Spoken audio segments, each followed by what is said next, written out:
Welcome to Momma-Sota, the podcast where we dive headfirst into the beautiful mess of motherhood. I'm your host, Monica Eickman, and I'm here to keep it real. In a world that changes by the minute, parenting can often feel like an uphill battle. We all want what's best for our children, but what that best looks like varies for every one of us. Momma-Sota is your passport to the unfiltered, unapologetic world of mommy. No perfectly edited snapshots or unattainable ideals here. We're here to share the ups and downs, the triumphs and tantrums, the mess and the beauty of being a mom. Join me as we explore the raw and authentic side of parenting. This is your safe space to vent, laugh, and learn as we navigate the unpredictable journey of raising strong, capable, and independent children for the future. Hey mamas, welcome to today's episode of Momma-Sota. Of course, it's me, your host, Monica Eickman. I'm a stay-at-home mom now to 4 lovely children. With ages ranging from infant to 8 years old, we are always go, go, go. And if it isn't one kid asking me to play with them, it's another. Balancing all the household chores, running to and from school sports and other activities, and still trying to find time for myself, I often find my knee-jerk reaction is to say no to these requests from my children to play with them. Joining us today is special guest MJ Pearson. She is the mother of 2 boys and our playful parenting expert as a registered play therapist. For MJ, parenting is all about connection, understanding, and growth, both for kids and their parents. As a registered play therapist, she has dedicated her career to helping families build stronger relationships through play, attachment, and communication. She believes that every child deserves to feel safe, supported, and deeply understood. And saying yes to "Will you play with me?" from our children is just the beginning of that. Welcome, MJ, and thank you so much for joining us today. Hi, Monica. I'm happy to be here. Yeah, this is fantastic. So we'll definitely, obviously, jump into all of the play therapy and how that relates right into our own parenting. But before we do all of that, tell us more about you and your family. Sure. So I am a Minnesota transplant. I spent 10 years in Georgia, 10 years in Massachusetts, and now about 17 here in Minnesota. And thank Are you you. staying? And you can kind of tell by the way that I say my O's that I've already taken on the accent. So all my friends back east say that I sound like a Minnesotan now, which I don't mind because I actually really love Minnesota. So I got married here. I actually moved here to help my sister with her little babies. So before I had kids, before I was married, I graduated from college in Boston. And I came out here. My sister had a 16-month-old, and then she had twins born after the 16-month-old. So she had her hands really full. Very full. Yeah. And I thought that I could be helpful, but I didn't have any idea I had babysat a couple times, but I had no idea what parenting involved and what caretaking for a child involved. And so I had the best of intentions, but I joke with my sister today that I really don't think I was that helpful, but I got I got free lodging in the downstairs of her house. And so for a couple of years, and then her and her family moved to China, and they've been there for about 13 years. So they're coming back this summer to visit, and I can't wait. But that was my jumping kind of off topic, why did they move to China? Oh, yeah. So her husband is a principal of an international school there, and Okay. they live on an island, which is a very large island. And they've just like become really accustomed to living in that culture. And it's interesting because when they do come back to visit, it's really nice how accessible things are for them when they come back to the US.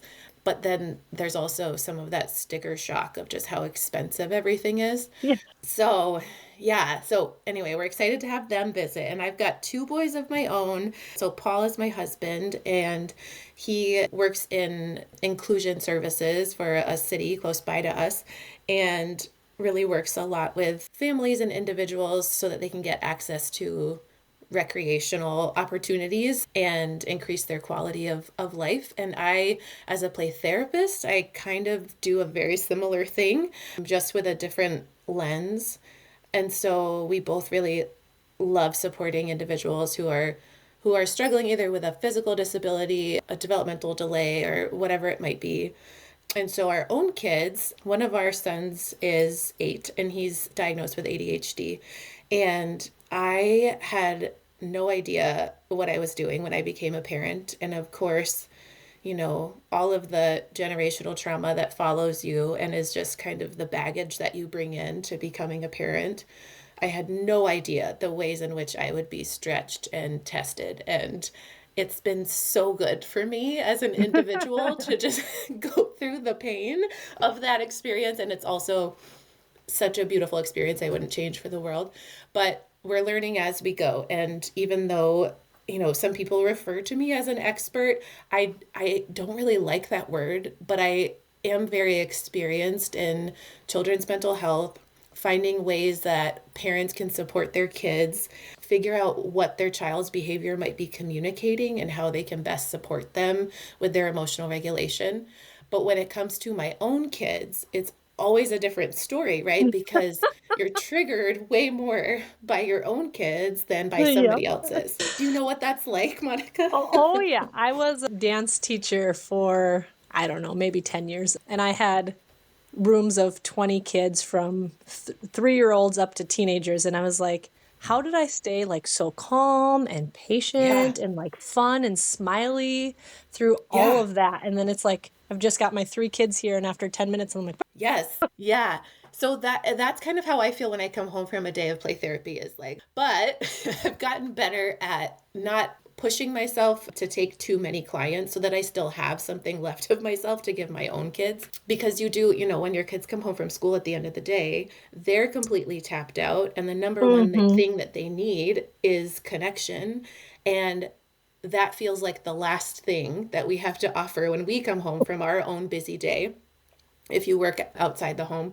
And even when you're working in the home, by the end of the day, if you're stay-at-home mom and you haven't had support during the day to take care of your kids, everybody's bucket is really empty by the end of the day. And that's usually when dinner needs to be prepared and your kids need you the most, but you have not a lot to give. And so I've been trying to be really intentional about what I do throughout the day that doesn't push me over the edge, where I'm not stretching beyond my own capacity, so that I can be there for my kids in a way that really feels present. And that's one of the things I wanted to talk about today, because I think there's a lot of pressure. There is a lot of pressure on parents, especially moms, to do everything and be everything for their kids. And the Surgeon General had released that parenting is a public health crisis, basically. The amount of stress that it's placing on parents because of societal expectations, cost of living, all of the things. We have access to so many resources now that we didn't before, but it's almost too much. There's so much noise that it's really hard to filter out. Okay, what is true for me and my family, and what can I just ignore and not listen to, because there's so much pressure. There's that, and then I think too with certain resources, and there's different stigmas. So it's like, should I be accepting this help, or should I be declining this help, or should I, apply for this, or and it's just like yes, yeah. And I think one of the best pieces of advice that I got when we were taking my son to OT, to speech, play therapy. And it felt overwhelming because, of course, all of those things cost money, and all of those things require flexibility with scheduling and transportation and all of that.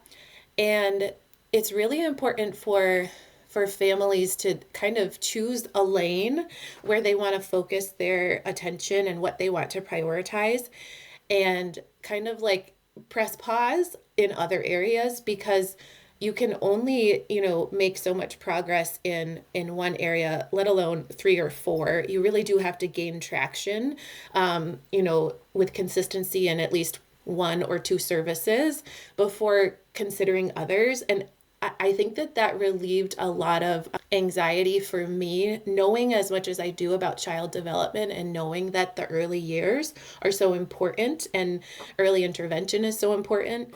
I put so much pressure on myself, and I still do, to do the right thing for my kid. And I think everybody does, but it's almost like the more you know, knowledge is power, but it also is anxiety inducing. And I think we know that not just with parenting, but with the world in general. We have so much news coming at us, and we can't possibly digest it all. And so we do have to be kind of the gatekeeper and that the protective shield for ourselves and for our kids in determining what we allow in and what we're going to prioritize. Well, my husband will refer to it a lot. He'll say it's like we've got analysis paralysis because there's so much Yeah. information that we're trying to analyze and process all of it, but then at the same time, then we're not actually like making any decisions or progress forward. Yeah, exactly. And I think a lot of moms especially experience analysis paralysis. I really enjoy too, like when I think because especially millennial parents, we know a lot more, I think, about brain science and child development and positive parenting techniques than generations of parents before us did. And so I think what can happen is that we get even kind of afraid to talk about how we don't know the answer to something because we have so much access. We have access to, a Dr. Becky podcast. We have access to a book. We have access to, a forum. And so it can almost feel like if I'm supposed to know my kids so well, why don't I have the answer? And so sometimes I'll have parents who come into therapy and they kind of throw out this litany of things that they know about positive parenting and about what they should be doing. And once we finally kind of like filter it down to, okay, but what do you want for you and what do you want for your child?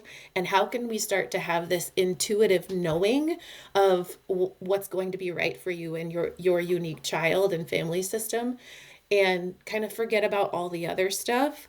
And for so long, I was afraid of not having the answer, like not just like, in my own life as a mom, but then also, when working with parents, that pressure was on me to have all the answers. And I just have learned so much about it's the process that it takes you to get from completely having no idea what to do and feeling so overwhelmed to feeling like you can get your footing again and you can have a little bit more joy and a little bit less stress in your day to day because you're feeling more confident as a parent.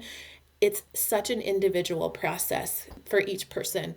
And really, can be kind of overwhelming to read all the books and listen to all the things without really thinking about, okay, but what's unique about my own child and what's unique about me? What am I bringing to the table? And understanding that I'm doing the best that I can with the tools that I have today. And tomorrow we can, always gain another strategy, another tool, and feel a little bit better about ourselves as parents or as moms. But it takes a lot of time, and that self-compassion is so important. It does. And that's even, like you said, is just like our children are continuing to grow. And that's like the obvious of like, oh yeah, my 8-year-old used to be a 2-year-old. But we don't remember like as adults, we're growing as parents. And even from, like I Yes. said, my 8-year-old now to my youngest is like the advice that's out there or the availability of things has changed. And the environment that one is living in or the other is living in may or may not have changed, and they're their own person and their development is in a different place. So it's just like it's Yeah. not even like you said, you have this thing or you go find something that's working for one and then that still doesn't mean it's going to work for the other or be the same tool that Yeah. you need. Exactly. Yeah. And then you kind of have to relinquish a lot of control over the outcome, And I think understanding that you can't control anyone but yourself is really hard because, especially if you grew up with a more harsh parenting style that was kind of, dismissive of any type of talking about emotions and how to regulate. And, it can be really tough to lean into, okay, like how can I find a new way of doing things that feels better for my family? And yeah, there's a lot of judgment there, right? And a fear Well, of it's judgment. funny that you say you can only control yourself because that's something that my husband and I say to both of our children all the time when they're trying to, like manage their siblings or whatever it might be. And they're saying, well, Oh she's yeah. not doing this. And I'm like, no, no, no, no. What are you doing? You can only control yourself. But then as parents, like a big word that comes up is like, my kid is out of control or I'm trying to control them. And it's like, well, that's the problem. You can't control them because only they Right, right. I tell my boys to keep their eye on their own bobber, and they are 5 and 8, so they're like, what are you talking about? What does that mean? My Like, husband says that one. does he? Yep. Yeah, it's so funny. It was just this morning when they were getting ready for school, and of course it's chaos, and we're just trying to keep them from annoying each other and just get on the bus. And I was like, keep your eye on your own bobber to the 8-year-old. And he's just like, Mom, I just have no idea what you're talking about. I'm like, okay, we'll talk about it later, but just get on the bus. And I think that's another piece when you had said like parents feeling like they need to have the answers, especially when it comes to their own children. And one thing that like we're working on in our house right now, just a recent discussion, is again, it's like that knee-jerk reaction of like my kid did something, and so there needs to be like a consequence. Yes. Yeah. But it doesn't mean that like you have to know what that consequence is right off like the tip of your tongue. Because it's like we throw out something that's like unrealistic or unrelated or, whatever it Yeah. might be. And so our strategy that we're just beginning to implement is like, okay, what you did is not all right. We're going to take a break. Your dad and I, or, whichever one of us is present, like we're going to talk about that later and we'll let you know what the consequence is going to be. And just like that answer doesn't have to be now. Right. Yeah. And that helps to kind of, yeah, turn down the pressure on the pressure pot, right? Like just to be able to relieve a little bit and give yourself a little bit of a pause between their behavior and how you're responding to it. Because you're right, you don't have to have all the answers right away. Well, and like you said, releasing that steam, like let the pressure go on the pressure pot. Your emotions are heightened. Your kids' emotions are obviously heightened. Yeah. I've talked to a behavior therapist, and it's like when your kids' light switch is turned off, like they're not even going to respond or understand Yeah. what you're saying anyways. So it's like, all right, everyone take a break. We'll talk about this when we're all cooled down. Yeah.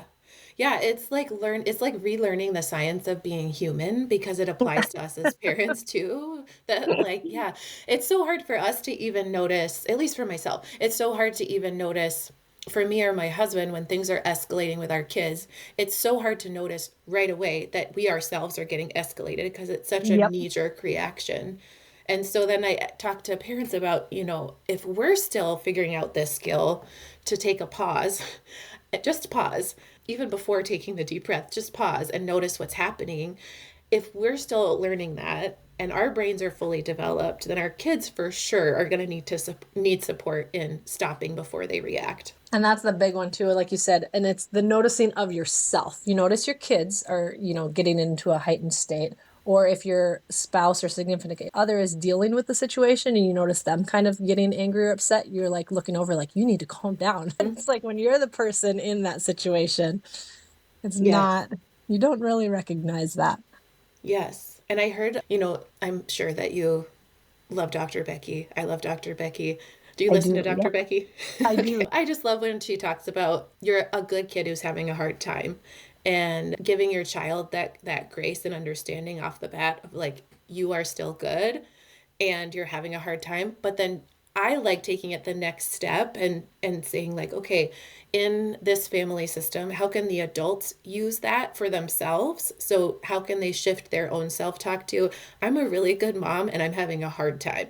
Or how can your partner notice that you're having a hard time and say, hey, I know this is really hard and don't forget you're still a really awesome mom. Like if you could hear that from your husband or your partner, and then what would be like the release for you, and would it free up more capacity to then give that to your child? Right. Like you said, I like that actually a lot because like you said, no one wants to be told to like calm down or relax. Like that just like No. amps you up more. Yes. But you're like, if we can say that same thing, both different words, like, I mean, that's essentially what you're saying is like, you're amped up and that's because the situation sucks, but you're still a Yep. good parent. You're like, Yep. oh yeah, all right. Oh yeah, I am okay. And because I'm okay, I can believe that my child is okay. And sometimes we forecast out to the future and we just think about like, well, if I let this one thing go that my child is doing, they're going to turn into this, awful human being when they grow up. They have to learn now that you don't talk like that to somebody. There's so much pressure to teach them how they should be in the world, while at the same Mm-hmm. time knowing that who they are right now is a pretty fantastic human being. And the way that we see them is going to be how they see themselves. And so if we can see that growth potential in them, that, okay, you're having a hard time right now, but we're going to get there together, they're going to be able to believe that for themselves. But what I see so often with the families that I work with is kids get stuck, and parents, in a shame cycle where, especially when kids are neurodivergent, or like specifically ADHD, where they're more impulsive, hyperactive, and have to be redirected a lot more than a neurotypical kid. They kind of build up this idea of themselves that they're never going to get it right and that they're always getting something wrong. And so what you're doing is showing them that there's a different way of approaching things, and that even when you're having a hard time, at the core, you are still a good person and you will figure this out. And right now, you can't figure it out on your own. Mom and dad are here to figure it out with you. But then also thinking about, okay, so then can I extend to myself that same amount of compassion? Because we have so much negative self-talk for ourselves as parents that we don't even realize, and at least I do, and a lot of the parents that I've talked to. And when you think about, am I putting so much pressure on myself? Because if I am, 9 times out of 10, I'm putting pressure then back on my kid. Like if I have a high expectation of myself and I don't forgive myself very easily, I'm going to be passing that over to then my relationship with my child. And so then they're going to get kind of stuck in that negative mindset too, and low self-esteem. And so, yeah, just like you said, going back to it all, so much of it starts with being aware of how you're doing as the parent, as the grounding presence. You're supposed to be their prefrontal cortex, where they're able to be regulated and understand what's going on. When they're in their fight or flight brain, like you were talking about, when that switch has just flipped, the expectation is then that you, as their caregiver and regulated adult, are staying grounded to bring them through the storm. But if we allow our own nervous system to get so dysregulated, then our child is seeing that whatever I'm experiencing, whether it's big sadness, big mad, big fear, whatever it is, whatever I'm experiencing is too much for my parent to handle. And that is extremely distressing for a kid. And even though they're not going to say out loud, like, oh, I'm so confused now. What should I do? This really is too much for me, mom and dad. They're not going to say it out loud. But you can know that if I can have this assurance that things are going to be okay, and that much like a wave, things are coming to a peak, but they're always going to come back down. Or sometimes we use like, it's kind of like a cloud in the sky, that sometimes that sun gets covered up, but the cloud will always pass by and you'll see the sun again. We have to hold that hope for our kids because they can't see their way out of it. And that's the big, like, it's so cliche and simple, but like actions speak louder than words. And Mm-hmm. and that's exactly, what that is right there. Like I remember the first time my oldest, and he was probably like 5 at the time, 4 or 5, and I think he said it to me, but in front of his dad. And he says, I'm a bad kid. And I was like crushed. And then my husband turns and goes, who's told you that? And I was like, and I'm thinking like in my head, like he's accusing me. And I'm like, I've never told him that he's a bad kid. And at this point, like he may or may not have been in kindergarten, and he's never been in daycare. So I'm like, he doesn't have any other primary caregivers. And so I'm like I said, feeling super like accused. Yeah. And it wasn't, like you said, it wasn't a verbal anyone telling him you're a bad kid, but that's Right. what he took from some of our responses and actions. It was Right. crushing. Right. And yeah, exactly. Most parents are not going around telling their kids that they're horrible human beings, but because of where their child is at with brain development, they're not going to be able to see outside of that. Like, okay, in this moment, I made a bad choice, but I'm still a good person. They're going to need some support to get from I'm separate than the choices that I make. Yeah. Yeah. That's a good point. And I think it really is kind of like a wake-up call when parents hear that kind of like harsh remark from their kid. And I've heard way harsher things that even little kids have said, that sometimes they'll project onto their parent like a way that they're feeling about themselves. Then it'll, be projected onto their parent like, oh, you're such an idiot. Why don't you ever get anything right? And why are you always messing up? They might say that to their parent. And then the parent is kind of stuck on the, okay, I need to teach him that that's not okay. That's not how we talk to people. I don't like that. And now go for a timeout. But the teachable moment in there, I think, is more about, can my parent stay present with me even in my worst moments? And can they help me unravel this mess of an emotional tumbleweed that's happening inside of me that feels so awful that I have to push it onto someone else? And that's, like you said, that's the big, you feel so disrespected. You feel so like, what is my child talking about? Like you said, you just want to be like, okay, go, get away from me. Yeah, yeah. And it's the 100% like opposite of what your child is like begging you for. Yes. And I always tell parents too, this is the part where I feel like having my own kids has just been taught me the most. I mean, more than any book or anything. Because I feel like I used to have a very canned response to, okay, well, why don't we go and we can print off some of these calming choices and we can, like have your child use them when they're upset.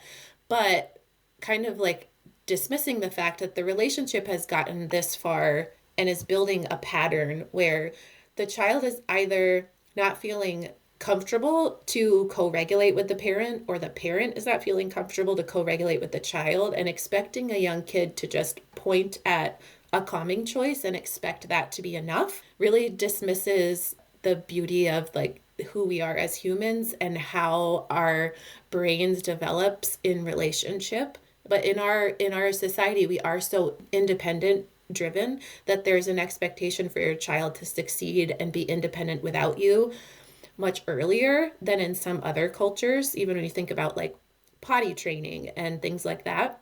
And because there's kind of this like unspoken message of, well, if your child doesn't, do this by this age, then you're doing it wrong. And so the rat race of and competition yeah, of being a parent. yeah, exactly. Yeah. So this is when parents are like, okay, how am I supposed to find this balance between like validating my child's emotion and they're having a hard time, but then also kind of laying down the law and letting them know, okay, I have to set a limit. I have to have a boundary, but how can I find a happy medium? I don't want to be so gentle with my child that they learn that they can push me around, and I don't want to be so harsh that I'm pushing my child around. So how can I find this balance in the middle? And I really like, circle of security parenting. So I'll lead these parenting groups sometimes, and it's focused on decades of attachment research. And I really like this mantra, and I feel like it's so helpful to write down and just put up around the house where you can see it as a reminder. Can I read it to you? Yes, please do. Okay. So this is what we know about supporting secure attachment or security in our relationship with our child. So always be bigger, stronger, wiser, and kind. Whenever possible, follow my child's need. And whenever necessary, take charge. Read it again. I like it. Read it again. Okay. Always be bigger, stronger, wiser, and kind. Whenever possible, follow my child's need. Whenever necessary, take charge. So one of your kind of philosophies is focusing on like connection over control. And this sounds like it relates perfectly to that type of situation. Break some of that down for us. Yeah. So when I talk with parents, I talk about, and when I talk to myself in my mind, when I'm trying not to lose my mind and my child's being crazy, I talk about how your child and you are always either going to be in two places, connection mode or protection mode. Protection mode is like what we were talking about before with the stress response, fight, flight, freeze, or the lesser known fawn, which means people pleasing, basically. And connection mode is where we want our child to be. That's where we want to be most of the time. But the reality is that in order to be in connection mode, you have to sense felt safety around you. So, environmental safety, relational safety, your body is constantly picking up cues of your brain, and your body are constantly picking up cues from the environment about, am I safe or am I in danger?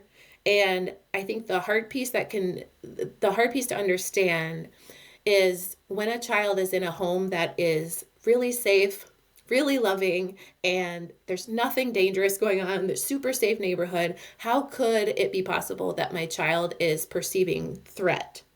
And I usually go through with parents to give them some examples of what that might be. Like if we're constantly scanning, I think our brain and our brain scans like a million or so pieces of sensory data every second, something like that. It might even be 4 million. I don't have the number, but it's a lot of data that our brains are trying to process.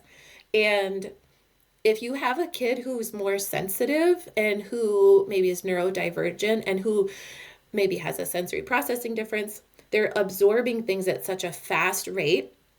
And it can be hard to know sometimes for them, is this a cue of safety or is this a cue of danger? And so something as simple as a parent who, when their child is starting to get escalated, maybe the parent is saying, okay, I know you're mad. I know you're mad. But with their body language, with their facial expressions, their eyebrows are going up really high. The parent's voice is still getting louder. The parent's muscles are tense and rigid, and the posture is still kind of like towering over the child. The child's nervous system is going to gather all of that information and then respond. And what happens is even if we feel like we're saying the right script, if we don't have the right kind of like prosody of our voice, like the rhythm of what we're saying in a soothing way, but in a way that communicates, listen, I get it, and it's going to be okay. Instead of this, like, I get it, you're mad, and then you're starting to get mad with them. There's a really big difference there. So I work with parents on how can you communicate a cue of safety to your child relationally. And then we talk about other ways that their child might be getting cues of danger. Like if a child really has a hard time with loud noises, and we think about like their day to day going back and forth to school, being on a busy bus, all these things. And then they come home and they completely erupt because their tank is overflowing with sensory, and then their connection tank is completely empty. And so we think about that. We just kind of like get ourselves into the shoes of our child to get curious about what their experience might be. And then thinking about too, for a lot of kids who have allergies, who have certain foods that they have to stay away from, or certain they have a tendency to get lots of stomach aches or headaches. There's those physiological cues of discomfort that, added on top of all the other stressors of the day, are sending these frequent cues of danger to our child. And they're not something that our child is always able to express. One of the big pieces, what you were saying too, is like with saying, like you said, I know you're upset, but the big, like you said, we get so stuck in like scripts of, you see the posts of my kid says this, what should I say? Or what should I do? And it's not always so much, that's part of it, but it's not the what you say, it's the how you say it. And it's interesting to realize too, like there's actual like ton of science behind what that, like you said, that sensory information and how it's processed with even my youngest, it lasted a couple months, but she would cry in the car after however long. And I was trying to figure out, anything, you're doing the shushes or the ohms or the lullabies or the whatever it might be. And I came across one single song, and it was like called The Happy Song or something like that. Mm-hmm. And there was a whole multiple articles on it it had to do with like the cadence of the song, the rhythm, the beat, the pitch of all the noises that they had combined.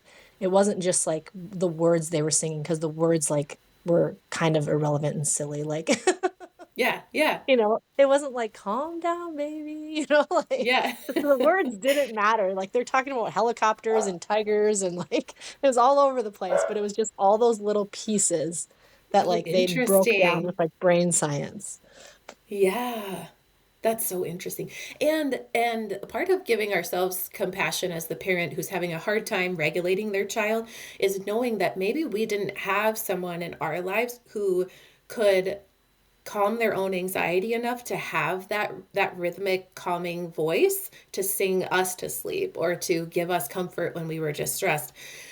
So I think that's a really big piece that can also be missed in, some of the popular parenting social media accounts and things like that, is there's so much behind why it's so hard to be with our child in their moment of distress, to be with their child in their angry moment. It's not because we don't have the right words to say. It's because the felt experience is so overwhelming that it can feel hard for a lot of parents to be able to ground themselves enough to have capacity for their child and their emotion in that moment. And so you think about like, okay, what were some of the emotions that my own parents were able to be with me through when I was a kid? When I was sad, did I get comfort or did I have to fend for myself? When I was angry, was that something that was shoved under the rug, or was that something that was met with anger? Or was I given an outlet to release some of that? And so that's why building that self-awareness of what you're bringing to the table in those really stressful moments is so helpful. And remembering, even thinking about that too, like we're talking about their sensory input and their sensory overload, and remembering like, okay, so if they're screaming and crying and throwing a fit, like that's a bunch of sensory stimulation being thrown at us as well. Like, how can we Yeah. process and regulate?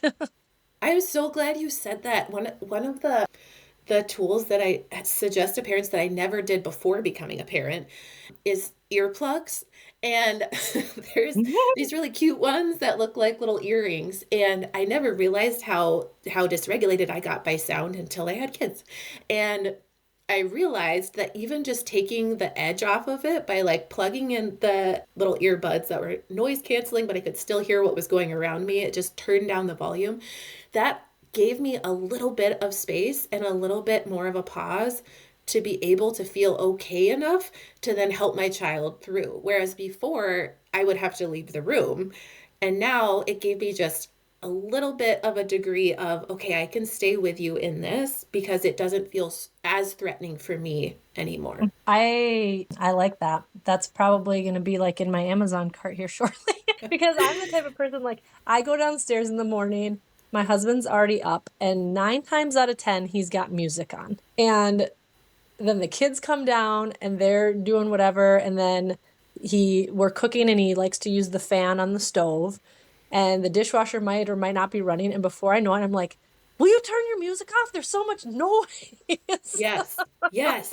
I feel that. I feel that. And like nothing negative has happened. It's just like my brain is just like short circuiting now with the noise coming from every direction.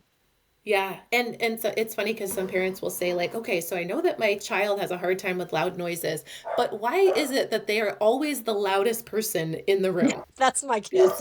It's so valid, but it's like I can't explain that. I don't have the answer for that, but it's really can be really frustrating. That's funny that you say that too, because my husband Will has said before, he's like, how can you say that? Your family is like one of the loudest families I know.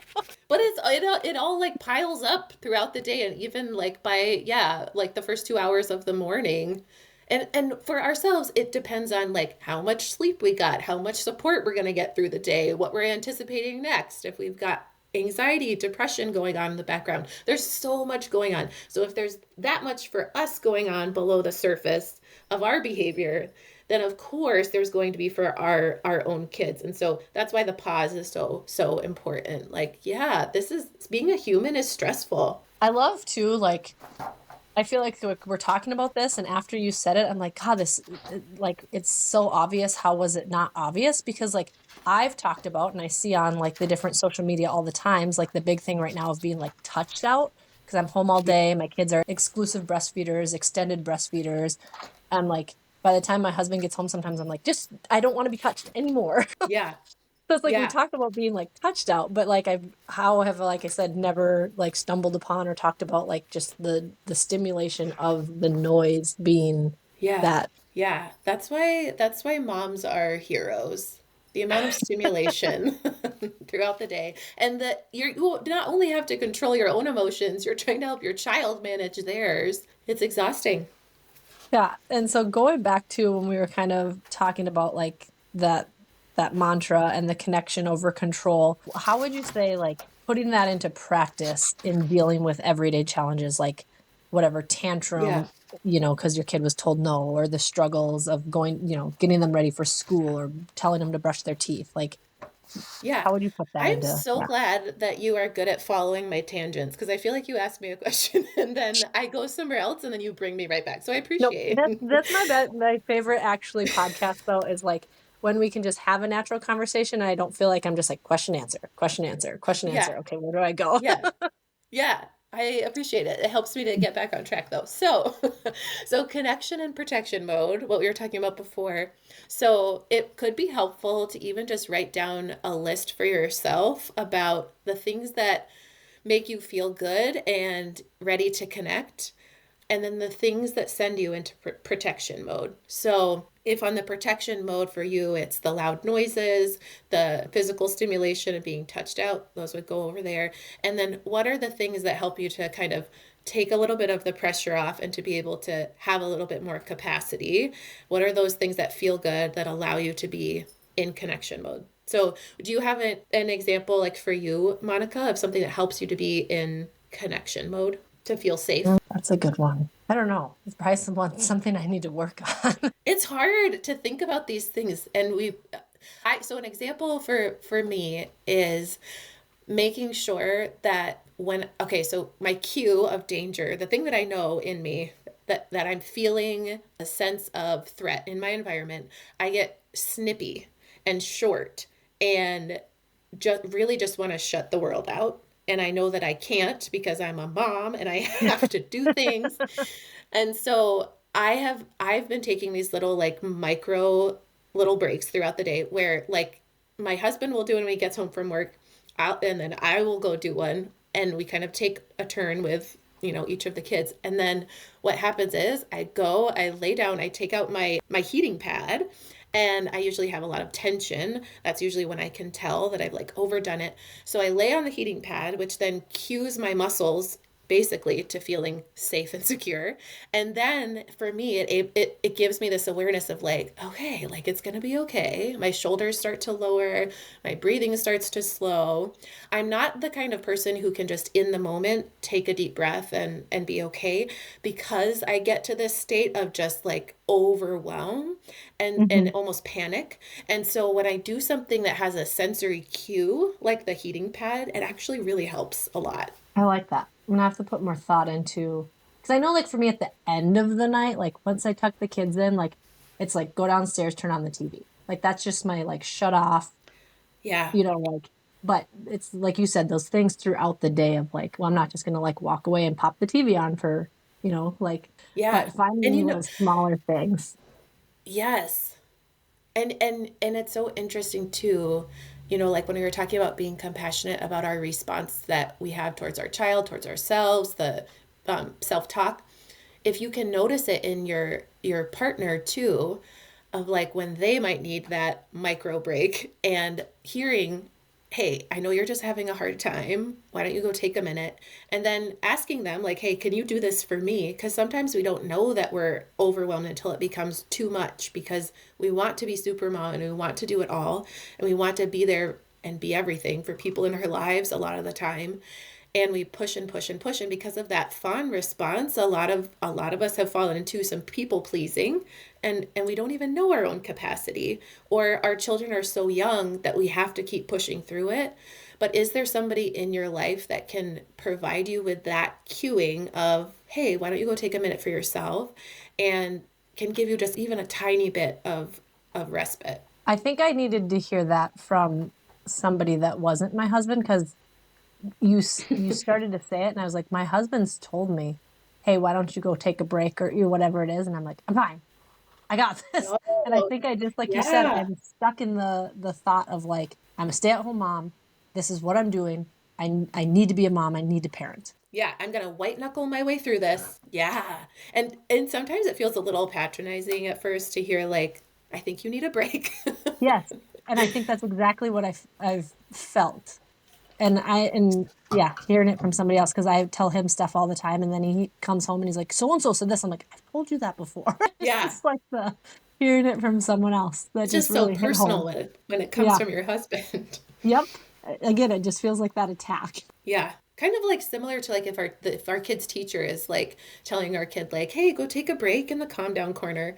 But if we say to our kid like, I think it's time for a break, like, no. Mm-hmm.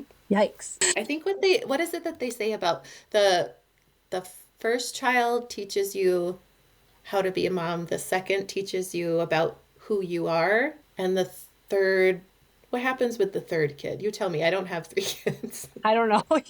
You go crazy. Then Well, then you're like, all right, I've got this. Let's just have a fourth. yeah, why not? Yeah.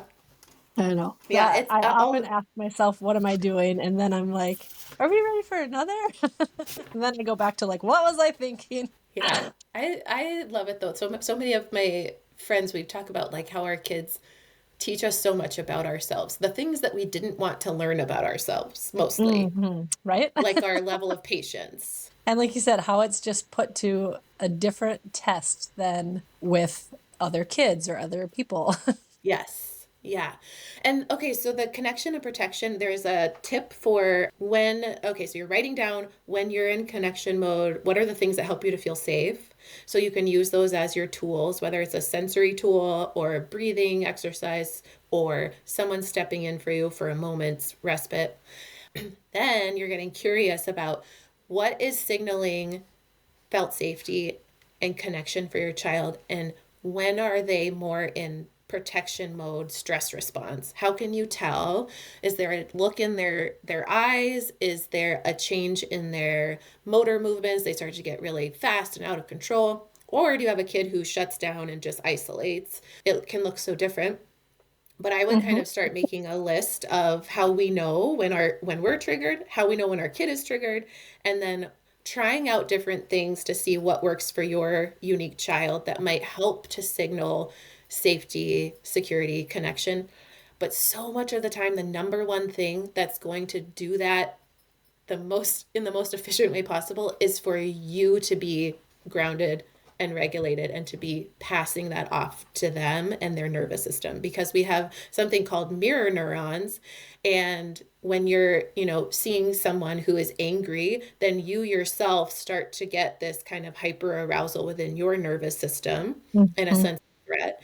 So how can you notice, okay, are my eyes soft? Is my body language kind and non-threatening? Am I down on their level? Just like a lot of elements of like nonviolent communication, but just like how do I want someone to talk to me in my hard moments? And then using that for your kids. That's, like you said, one of the biggest pieces, because my son will come in mad, from something that he's doing outside with, a kid or whatever it might be. And before you know it, you're like you said, you're kind of like angry and upset, and you're like, why am I responding like this? Like, him and I aren't having an issue and we're fine. And Yeah.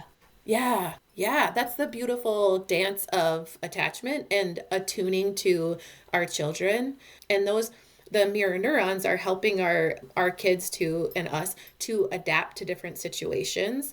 And, like hearing your baby cry when they're hungry, it can feel overwhelming if we in that moment don't feel like we have what they need. And then that can kind of like past infancy, it follows along with them of like, my child is sending out this signal of distress. How does that feel for my nervous system right now? And a lot of times that can be a part of postpartum anxiety and depression, of like having this awareness that you are the most important person in your child's life in that moment, especially as a mom, and not feeling like your capacity is so depleted that you don't have what your child needs. And a lot of the times that mindset can then follow with you, like as your child grows, just this sense of, I'm not ever going to be enough for you, when really your child might just be going through some really age appropriate, developmentally likely things, and they might be just sassing off to you or being more defiant, and then that self-talk goes right back to maybe when they were a baby or when they were a toddler and you couldn't give them what they needed and you didn't feel like enough. That narrative then comes up again as your kid is growing. And so tuning into that as like, what is my own, when am I sensing danger or threat? And sometimes it comes back to like, oh, because I have this memory that's been, that's in my whole being now of that one time or multiple times when I didn't feel like I was enough. Sometimes that can even go back as far as your own childhood. But specifically for moms, and when you're talking about like postpartum anxiety and depression, that feeling of this is so much, I can't do this on my own, and this child is expecting everything of me, and that mismatch can feel so disorienting, and amongst all the other stressors of becoming a mom. So that brings us kind of to where I'd like to wrap it up with just when we're, again, as moms, and we're struggling to balance that expectation of being just the perfect parent and fostering that connection with our kids. What would be kind of your last piece of advice on how we can embrace like the journey of growth instead of focusing on that perfection? Yeah, I love that question. So I would say play doesn't have to be sitting on the floor with your kid playing Barbies or playing cars. It doesn't always have to look like that. And I think freeing up the expectation you have of yourself, of what it can look to have playful connection with your child.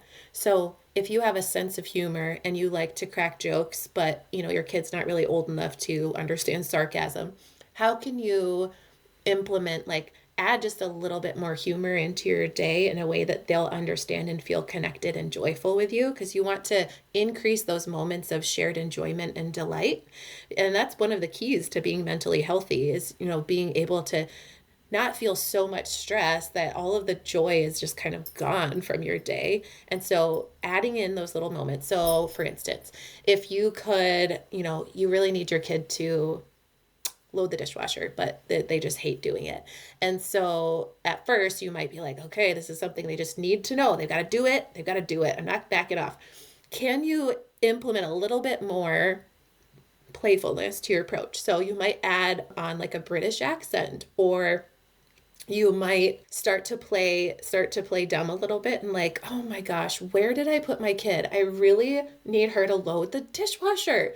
Where did I put her? I'm always losing her. And then like going over into your child's space and like kind of getting a little bit obnoxious about it.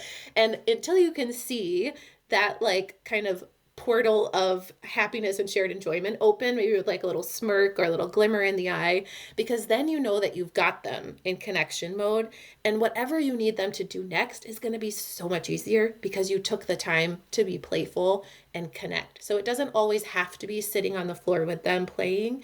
It's really about not taking yourself so seriously in the day-to-day and making things a little bit more fun. I love that. Absolutely love that, because and it's like some scenarios or instances I find like that will come naturally for me, and then other instances or scenarios it's completely like parent mode, adult mode. And if you think about it in the way you just described it, is like it makes so much more sense. Like, how much easier is it for me to come down to the child level and have fun and be silly, and how much more joyful for myself than for me to expect my child to come up to adult mode and be like, all right, let's get serious and unload this. Yeah, that's so true. Hello, you have to connect to your, you have to connect to your own child at heart and just like be a little bit playful, which is, it's not always easy when we're stressed, but less stress, more joy. Your children will really benefit from that and feel that true, authentic connection when they know that you're fully present with them. No, that is absolutely fantastic. And I love, that's a perfect ending spot for us. And so what I always tell our listeners, and till next time, mamas, keep doing your best. Thank you for joining me on this roller coaster of momming right here on Momma-Sota. I hope you enjoyed our candid conversation about all things parenting, where perfection is left at the door and real life takes center stage. Stay tuned for more heartfelt, unfiltered discussions in the next episode. And if you haven't already, don't forget to subscribe, rate, and review Momma-Sota on your favorite podcast platform. Your feedback means the world to us. Until next time, this is Monica Eickman signing off. Keep rocking that mom life, and remember, you've got this.